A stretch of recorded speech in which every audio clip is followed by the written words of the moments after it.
Hello everyone, स्वागत है आप सभी का आईआरसी केमिस्ट्री में।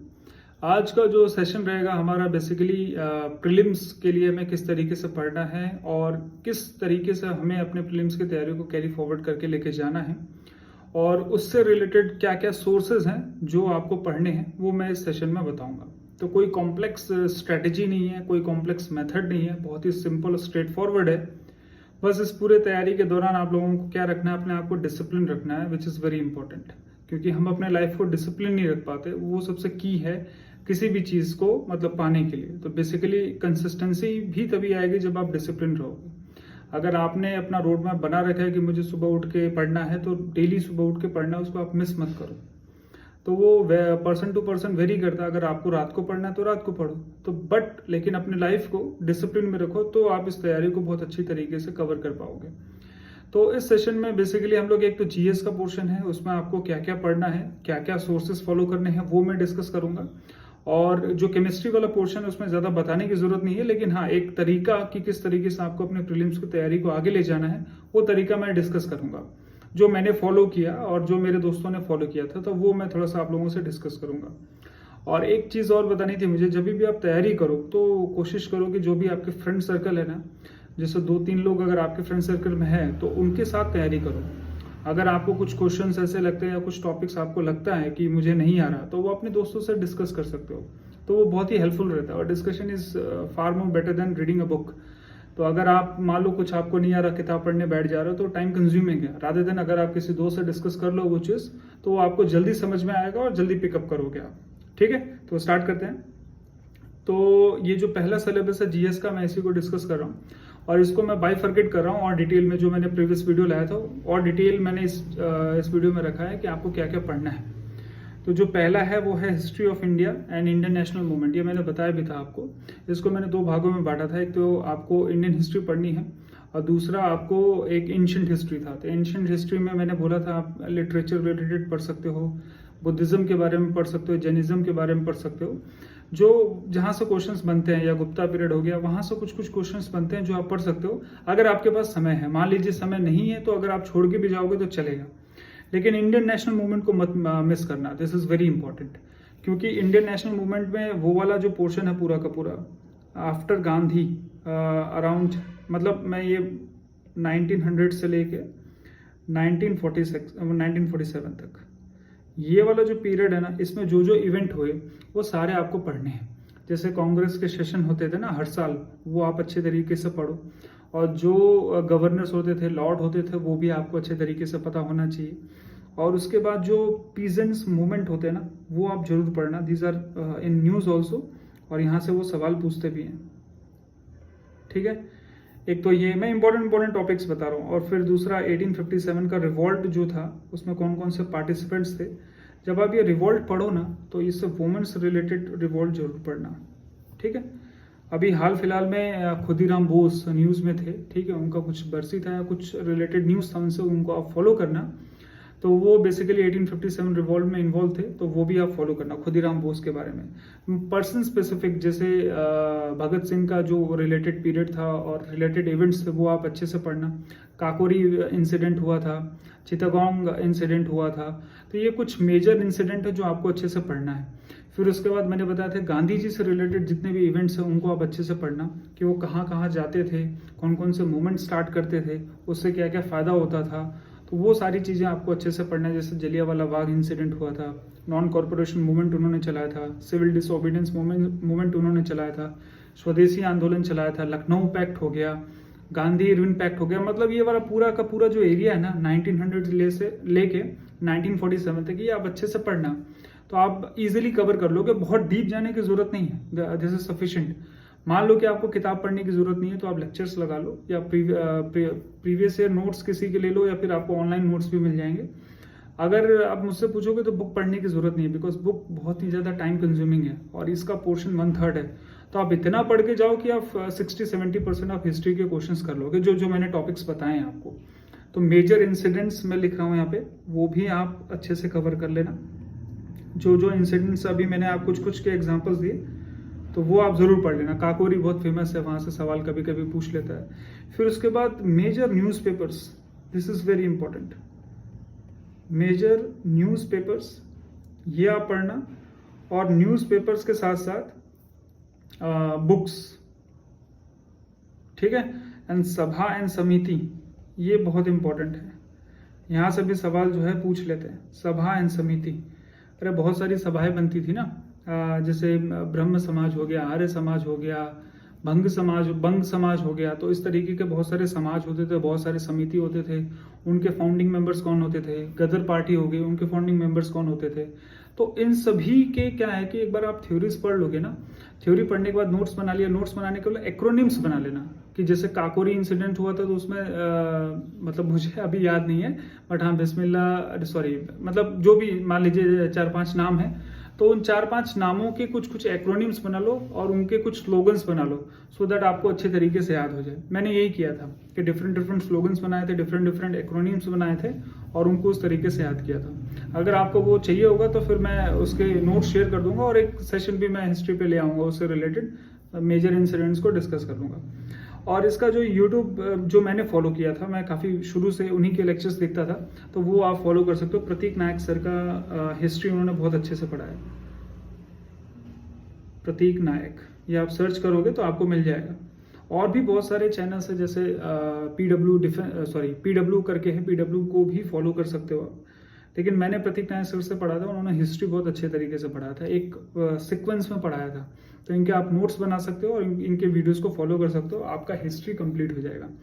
और पीवाईक्यूज के लिए क्या करना है? पीवाईक्यूज देखो सभी के लिए सेम रहेगा।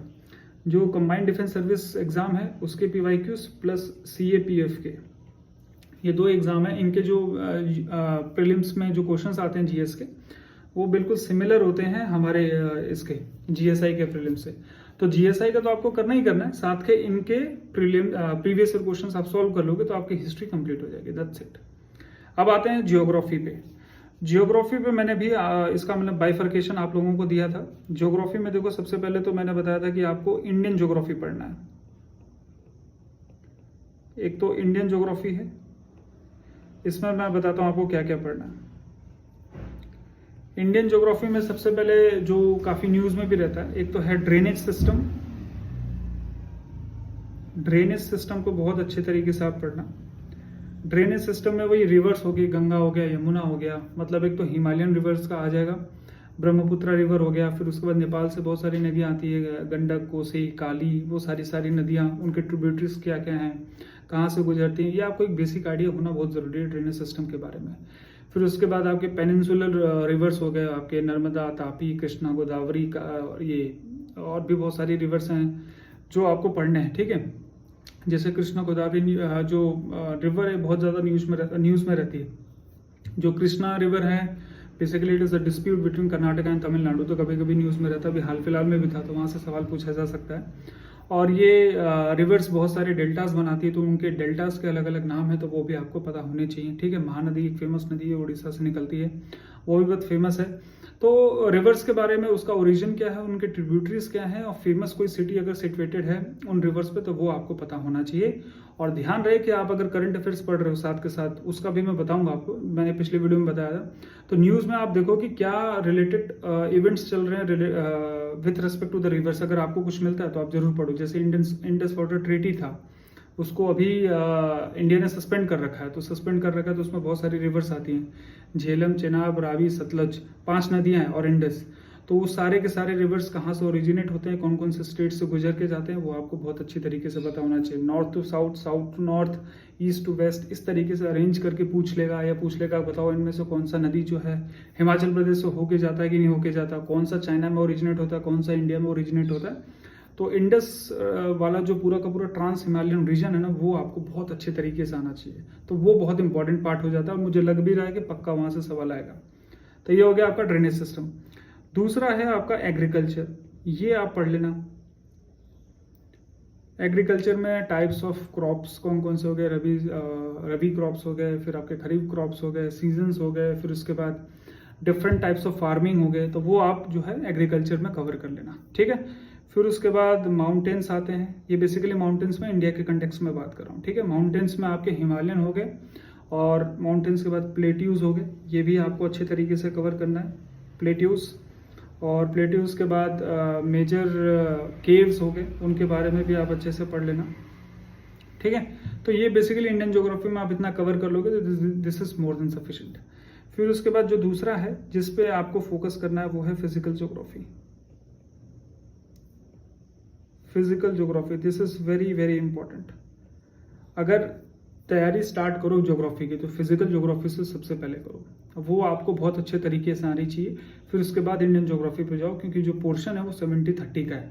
अगर ज्योग्राफी आती है तो फिजिकल की सबसे ज़्यादा हो गए क्वेश्चंस, फिर उसके बाद आपके इंडियन ज्योग्राफी का होगा। फिजिकल ज्योग्राफी पढ़ोगे, फिर उसके बाद माउंटेन्स प्लेट्यूज वाला जो पोर्शन है ये भी पूरा अच्छे से कवर करना, क्योंकि यहाँ से भी बहुत सारे सवाल आते हैं ज्योग्राफी से रिलेटेड। और इसको अगर आपको कवर करना है तो इसके लिए जो चैनल यूट्यूब पे एक तो बहुत सारे हैं, मैं PW का एक चैनल है उसको फॉलो, मतलब PW पे आप लिख देना ज्योग्राफी प्रीलिम्स PW करके लिख देना तो आपको वीडियोस मिल जाएंगे।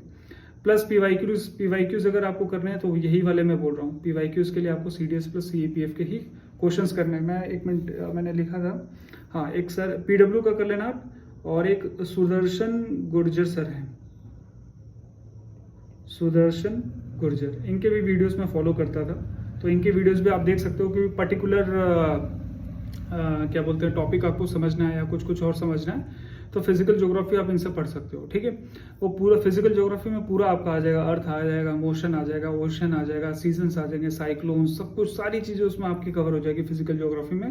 That is why it is very important. ठीक है, तो यहाँ से आप इसको फॉलो कर सकते हो, और साथ में आपको PYQs बेसिकली उन्हीं के करने हैं जो मैंने बताए हैं, CDS एंड CAPF के, वो आप मोर देन सफिशिएंट है।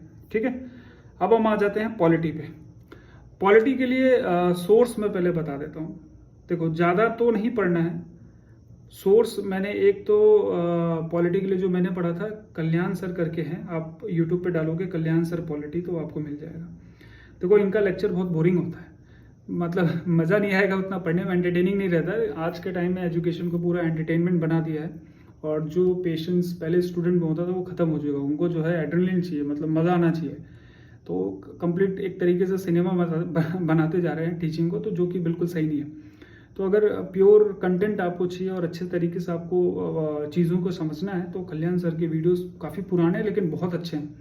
तो जैसे फंडामेंटल राइट्स हो गया, DPSP हो गया, उनका आपको क्लियर पिक्चर समझना अच्छे तरीके से, तो आप इनको फॉलो कर सकते हो। ये अच्छा पढ़ा है इन्होंने।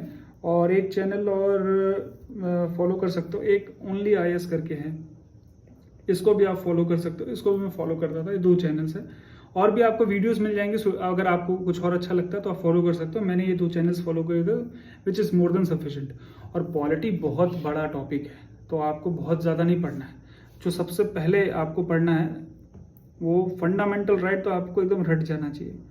फंडामेंटल राइट्स हो गया, फिर उसके बाद ये DPSPs मैंने बताया था आपको पहले भी, DPSPs। फिर उसके बाद फंडामेंटल ड्यूटीज़ आप लोग अच्छे से पढ़ना। फिर उसके बाद प्रेसिडेंट हो गया, फिर उसके बाद गवर्नर हो गया, ये अच्छे से डिटेल में पढ़ना आप लोग। गवर्नर के बाद आप ये सेंटर स्टेट रिलेशन मैंने बोला था, बहुत ज़्यादा न्यूज़ में है। सेंटर स्टेट रिलेशन हमेशा ही न्यूज़ में रहता है। अभी शेड्यूल्स बहुत ज़्यादा न्यूज़ में है। शेड्यूल 6 एंड शेड्यूल 5 लद्दाख में जो प्रोटेस्ट चल रहा है वांगचुक के द्वारा, अब इनको जेल में भी डाल दिया गया है।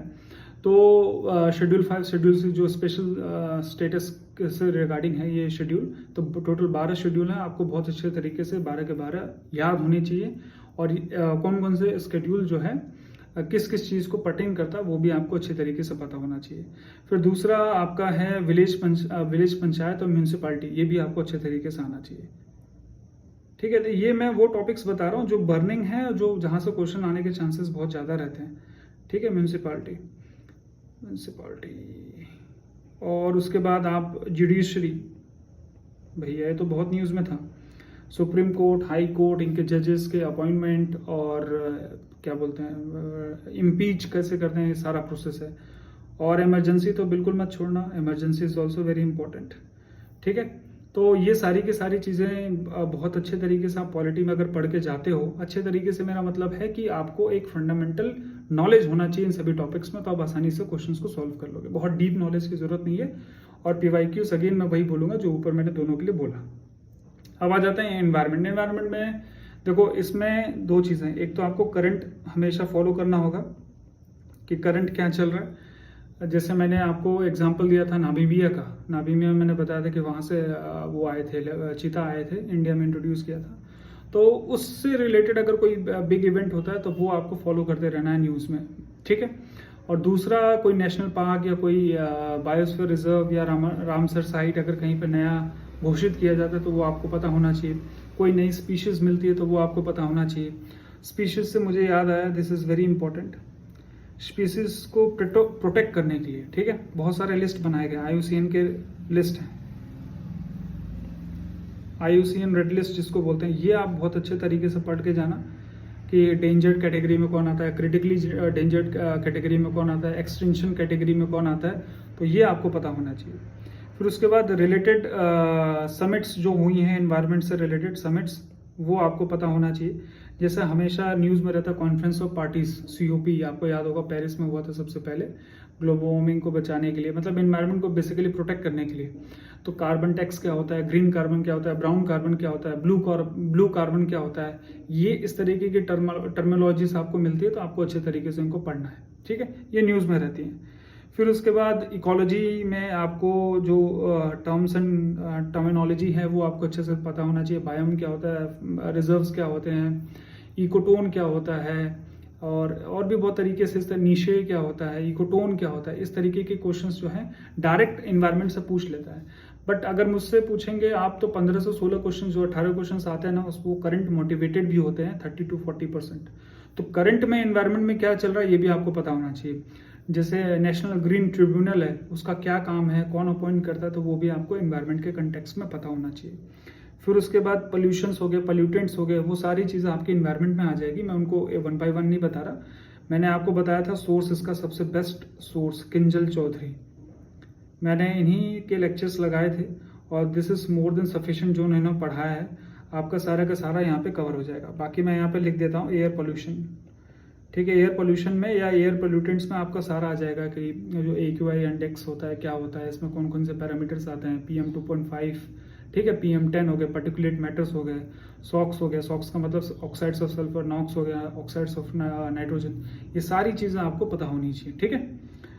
तो ये बेसिकली इन्वायरमेंट का जो सारा का सारा पोर्शन है वो आपका किंजल चौधरी जो यूट्यूब चैनल है वहाँ से कवर हो जाएगा। अब हम आते हैं जनरल साइंस पे। जनरल साइंस के लिए मैं बता देता हूँ बायोलॉजी, क्योंकि यहाँ पे कन्फ्यूजन होता है कि हमें क्या क्या पढ़ना है। तो बायोलॉजी के लिए एक सेकंड मैं आपको बता देता हूँ, जो मैंने सोर्स लिखा था, फ्यूचर कूल कोचिंग करके एक यूट्यूब चैनल है, मैंने उसको फॉलो किया था, फ्यूचर कूल कोचिंग, ठीक है। इनके वीडियोस फॉलो कर लेना। ये मतलब 12 घंटे 13 घंटे की कुछ मैराथन इन्होंने चला रखा है, जिसमें maximum portion of biology cover करते हैं। तो आप क्या करना है, एक 1.5 घंटा डेली लगाते रहना, और लगा के नोट्स लगाओ, नोट्स कवर करो, नोट्स कवर करने के बाद उसको रिवाइज करो, रिवाइज करने के बाद PYQs। यही साइकिल आपको 2 से 3 बार फॉलो करनी है सभी के लिए। 3 का मिनिमम, मैक्स टू मैक्स 4 बार आपको फॉलो करना, आपका प्रीलिम्स कंप्लीट। कोई और स्ट्रेटेजी नहीं है, कोई और मेथड नहीं है कि 25 दिन बचे हैं, लास्ट 45 डेज, लास्ट 30 डेज, वो सब बकवास है।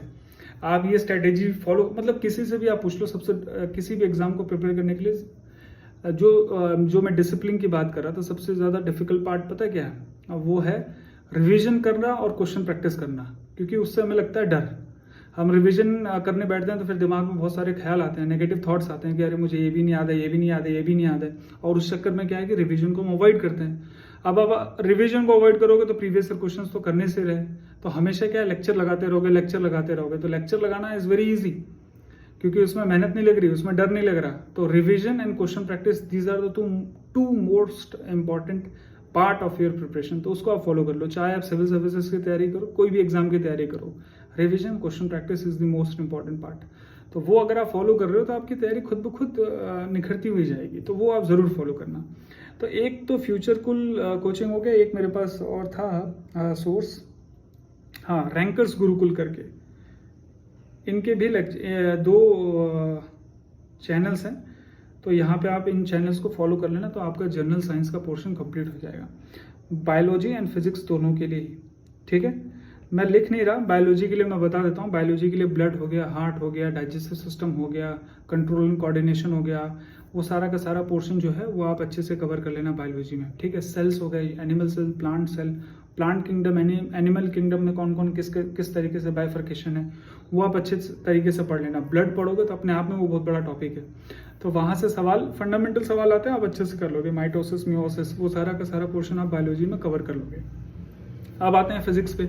तो फिजिक्स में सबसे पहले तो क्या करना, 9th एंड 10th की, इसके लिए भी आपको इन्हीं दोनों यूट्यूब चैनल को फॉलो कर लोगे, हो जाएगा। 9th एंड 10th इसकी एनसीईआरटी आप कवर करना सबसे पहले तो, ठीक है। 9 एंड 10th की एनसीईआरटी आपको कवर करनी है, प्लस 9 10th के एनसीईआरटी के बाद इसमें भी एक यूट्यूब चैनल में बता देता हूँ फिजिक्स के लिए, ये भी आप रैंकर्स ही फॉलो करना, रैंकर्स गुरुकुल ही फॉलो करना, ठीक है। तो रैंकर्स गुरुकुल में वही आपको एक तो मैराथन मिलेगा, प्लस ये पीवाईक्यूज भी करवा देंगे, तो आपका फिजिक्स पूरा कंप्लीट हो जाएगा। बस ध्यान ये रखना कि जो टॉपिक्स है ना उनको थोड़ा सा एम्फेसाइज करना। जैसे मोशन वाला चैप्टर है, वहाँ से ग्राफ आते ही आते हैं, वो पूछ लेगा आपसे, ठीक है। मोशन में सारा ही आ गया, रिलेटिव स्पीड पूछ लेगा, डिस्टेंस टाइम वाला जो पूरा का पूरा पोर्शन है वो आपका इसमें आ जाएगा। एक्सेलरेशन हो गया, एवरेज स्पीड हो गया, एवरेज डिस्प्लेसमेंट हो गया, डिस्प्लेसमेंट हो गया, वो सारा का सारा इसमें ग्राफ से रिलेटेड क्वेश्चंस बनते हैं। फिर उसके बाद force and laws of motion हो गया, जिसमें न्यूटन्स के सारे लॉज आते हैं, फोर्स से रिलेटेड क्वेश्चंस होते हैं। फिर वर्क, एनर्जी एंड पावर हो गया, वो वाला चैप्टर। फिर और भी एक इम्पॉर्टेंट चैप्टर है, लाइट चैप्टर हो गया आपका। फिर 5वां ग्रेविटेशन जो 11th क्लास का है वो आपको आना चाहिए। जो 11th एंड 12th का पोर्शन है वो फंडामेंटल आपको पता होना चाहिए। मैग्नेटिज्म है तो उसके क्या क्या फॉर्मूलेज है, और मैग्नेटिक फील्ड में करंट की डायरेक्शन कैसे निकालनी है। अगर करंट की डायरेक्शन दे रखी है तो मैग्नेटिक फील्ड का डायरेक्शन कैसे निकालना है, तो वो आपको पता होना चाहिए। तो इलेक्ट्रिक फील्ड हम ऐसे लिखते हैं, electric field and magnetic field, ये पूरा अच्छे से तरीके से आप इसको पढ़ के रखना, ठीक है। और मैकेनिक्स, क्लासिकल मैकेनिक्स में पूरा मोमेंट ऑफ इनर्शिया कैसे निकालते हैं, वो सारी चीज़ें, डिस्टेंस, डिस्प्लेसमेंट और सेंटर ऑफ मास कैसे निकालते हैं, वो आपको मैकेनिक्स में फंडामेंटल, जो मैं टॉपिक्स लिख रहा हूँ ना, ये आपको फंडामेंटल पढ़ना, बहुत डीप नहीं पढ़ना है। और कैसे पता चलेगा कि तैयारी अच्छी है, पीवाईक्यूज सबसे अच्छा तरीका है। 100 150 200 पीवाईक्यूज करो, उसके नोट्स बनाओ, उसको रिवाइज करते रहो। स्टैटिक पोर्शन है, कहीं नए क्वेश्चन तो बनेंगे नहीं, तो आपका फिजिक्स का पोर्शन पूरा यहाँ से कवर हो जाएगा, ठीक है। लाइट चैप्टर वाले में आपको लेंस भी पूरा अच्छे से कवर करना है, साउंड वाला चैप्टर तो 9 10th आपको पढ़ना है। रही बात केमिस्ट्री की, तो केमिस्ट्री का कोई सोर्स तो नहीं है, मतलब आपको अच्छे से आता है। बस ध्यान ये रखना, क्लास 8 से लेके क्लास 10 तक की एनसीईआरटी अच्छे से पढ़ लेना, क्योंकि वहाँ से बहुत सारे डायरेक्ट सवाल आते हैं। हमें कभी कभी बेसिक फॉर्मूला नहीं पता होता, टिंचर ऑफ आयोडीन का फॉर्मूला क्या होता है, ठीक है। इस तरीके के क्वेश्चन वो पूछ लेता है, जैसे गन मेटल का फॉर्मूला क्या है, कंपोजिशन क्या है, इस तरीके के क्वेश्चन पूछ लेता है, हमें नहीं पता रहता केमिस्ट्री में, तो वो आप फॉलो जरूर करना। और केमिस्ट्री के तो 200-250 या 300 सवाल कर लेना, फिर सब कवर हो जाएगा। वहाँ से एक भी सवाल आपका गलत नहीं होगा। जैसे मैंने जब दिया था तो ये सारे क्वेश्चन आते थे केमिस्ट्री के, तो कुछ भी नहीं छूटेगा। तो उसके लिए पीवाईक्यूज लगा लेना, दैट्स इट। तो ये मुझे लग रहा है कि डिटेल डिस्कशन है। अब इससे ज़्यादा आपको जीएस का कुछ कॉम्प्लेक्स करना नहीं है। ये स्लाइड मैं आपको टेलीग्राम चैनल पे भेज दूंगा, तो वहाँ पे रेफर कर लेना। इससे ज़्यादा आपको घबराने की ज़रूरत नहीं है। एक साइकिल आपको हमेशा कंप्लीट करना है, वो यही है कि पहले थ्योरी पढ़ो, रिवाइज करो, पीवाईक्यू करो, देन रिपीट, दैट्स इट। और रही बात केमिस्ट्री की, तो जो केमिस्ट्री वाला सिलेबस है, केमिकल पीरियोडिसिटी हो गया, बॉन्डिंग हो गया, फिर उसके बाद एसिड्स एंड बेसिस हो गए, फिर उसके बाद आपका theoretical basis of quantitative inorganic, KTG, thermodynamics. तो इसके लिए देखो, सोर्स तो नहीं बताने वाला, क्योंकि आप अच्छे तरीके से एमएससी कर रखा है, तो आपको सोर्स की जरूरत नहीं है।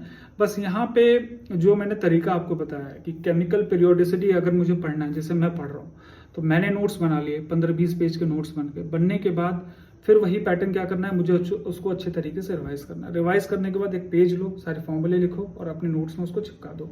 तो जब मैं पीरियोडिसिटी खोलूँ तो मुझे धड़ाधड़ मैंने नोट्स को एक बार ओवरव्यू कर लिया, फिर उसके बाद मैंने वो जो वन पेजर बनाया था उसको मैंने देख लिया। अब मैं क्या करूँगा, पीवाईक्यूज लगाऊंगा। और पीवाईक्यूज के लिए रिकॉर्ड्स जरूर रखना। पहली साइकिल जब आप कंप्लीट करोगे तो 200 क्वेश्चन किए, तो 200 क्वेश्चन में से गलत कितने हुए ये पहले देखो। अगर से मान लो कि 30 क्वेश्चन गलत होते हैं, 30 ही मानते हैं, ज़्यादा नहीं गलत करोगे, तो 30 क्वेश्चन गलत हुए तो आप रिकॉर्ड आपके पास होना चाहिए कि 30 मैंने गलत किए। वापस जब साइकिल कंप्लीट करोगे तो देखना कि वो 30 में से कितने सही हो रहे हैं, वो आप दर्शाएगा। और आप यकीन नहीं मानोगे, जब आप तीसरी बार रिवीजन साइकिल कंप्लीट करोगे ना, तो वो देख लेना घट के कम से कम 4-5 सवाल पे आ जाओगे आप। ये सच्चाई है। तो revision is the key, revision is very important और बहुत कमाल की चीज़ है। 2 बार अगर आपने रिवीजन कर लिया ना, 2 साइकिल कंप्लीट कर लिया तो डर खत्म हो जाएगा।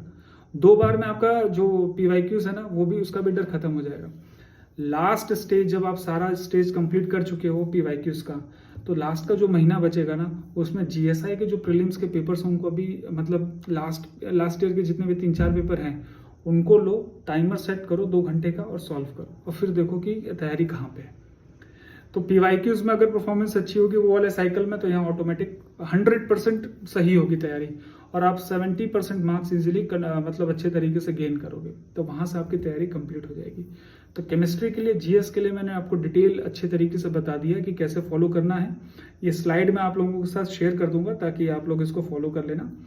So this is all for this session.